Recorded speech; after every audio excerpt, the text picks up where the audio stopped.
Obviously, our guys just battled, and this time of year, 105 practices in, you're playing on the 21st, I think, of March. It's just the effort they gave because this is a really good team, a team that I got a ton of respect for Coach McKay and have all my career. He's one of the big time coaches that does it the right way, and I've always had a lot of respect for him. And so we know we beat a really good team that's a really well coached team. And I thought our last 8 minutes were what we've done in this building all year.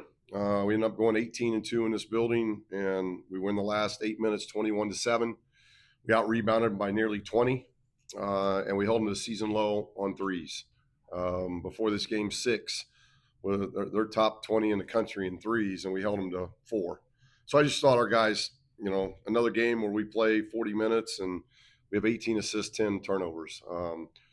Obviously, Corey triple double, Elijah double double, and then I thought Joel was as good as he's been, and we're starting to see what it would look like if we'd had Joel the whole year being healthy. Missing 16 games has taken him a while to get back, and he is really playing well and elevating his game. And then I just thought our guard play was good. I thought guys that came in, they did a lot of good things to help us. So a huge win. We're in the quarterfinals now, and now we wait tomorrow to see what happens. Take questions. You touched on it, Steve, but can you just elaborate on the atmosphere? Should this end up being the last one? Yeah, and the crowd.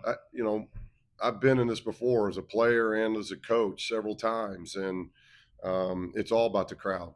I can remember my sophomore year at Indiana, we had a tough finish, and we ended up in the NIT, and Assembly Hall sold out, and we got a couple home games. We ended up in the Final Four, playing a championship game, and played as long as anybody else played that year, and then that helped propel us because we got a lot of guys that got experience playing in postseason. We got a locker room that has very little postseason experience. TR is the only guy in that locker room that's played in postseason, and he had minimal minutes. So a lot of that has to do with your crowd. And I'm not sure if New Mexico plays tonight or tomorrow, but it's pretty cool knowing you got two Mountain West schools that are 1-2 in attendance in the NIT, and this crowd didn't hurt it. It was great.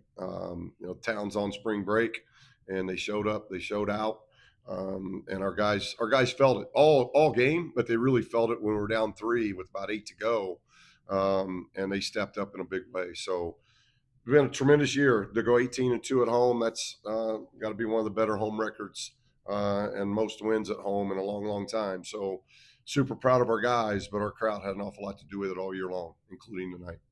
It was also down 3 the final 5 minutes. What can you just say about that specific sequence?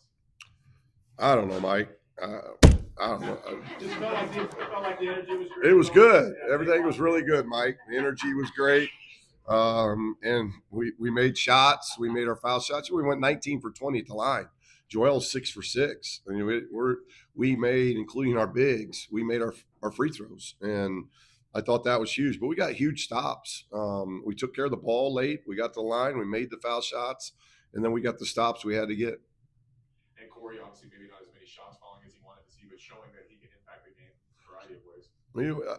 The whole community's got to watch a very special player.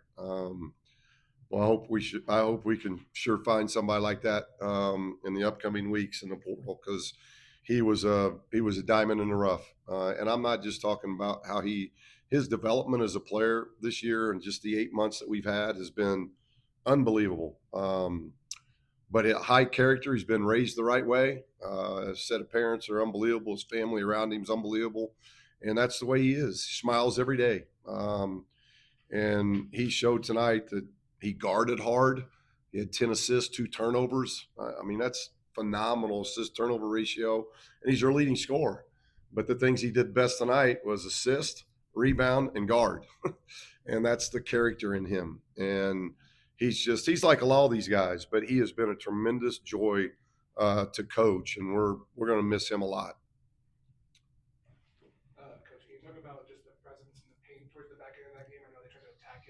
Yeah, I thought we established that early. I think it was going to be a game where could we go at them because they didn't have the depth inside nor the size inside that we had. But the other flip up, could we guard the 3? Because They are so good. They move, bodies move, ball moves.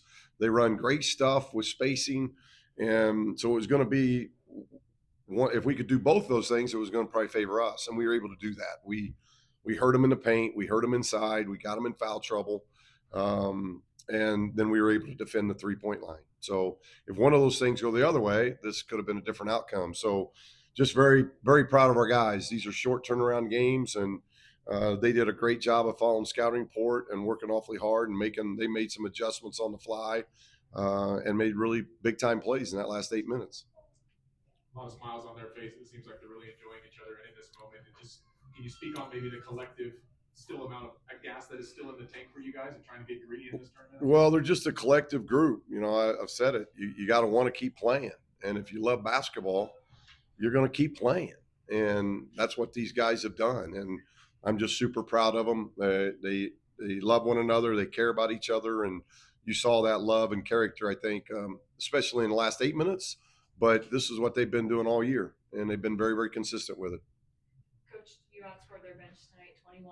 I mean, could you just speak on how important your bench was in a game like this? Yeah, our bench, when we've been at our best, our bench has been good. And tonight it was really good, So we got good efforts out of a lot of people. And then we had guys like Caleb, who had a tough first half that really responded in the second half. That was big. And TR's back's bothering him again. So Miles has got to be ready.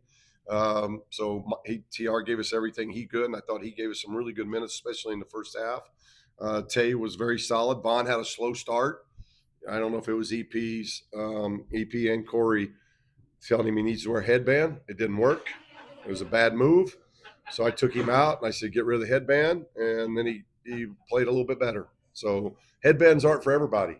All right. So, but I think you keep learning lessons, but when you're in March, what are we now, guys? I think we're 4-2 in March. Those are things you get 6 games in March, and now we're guaranteed a 7th. And now you're 40 minutes away from going to one of the only 2 Final Fours that matter. And so obviously super proud of this team. You touched on it a little bit, but you spoke how there was a finality to March. I mean, did you feel like there was a different sense of urgency from your guys in those last 8 minutes? No, I just think we're playing a really good basketball team that's hard to guard. They play hard. They play physical.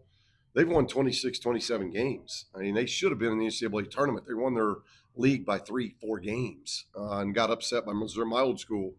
Missouri State upset them in the tournament. So we knew how good this team was. And so, I think our last 8 showed our character, but I thought both teams played really hard and really well with a lot of energy throughout the whole game. Coach, thank you. No other questions? You guys good? No other questions? Did you hit the half-court shot today? Is that what you wanted? No. No, you guys can come on up. You guys can come on up.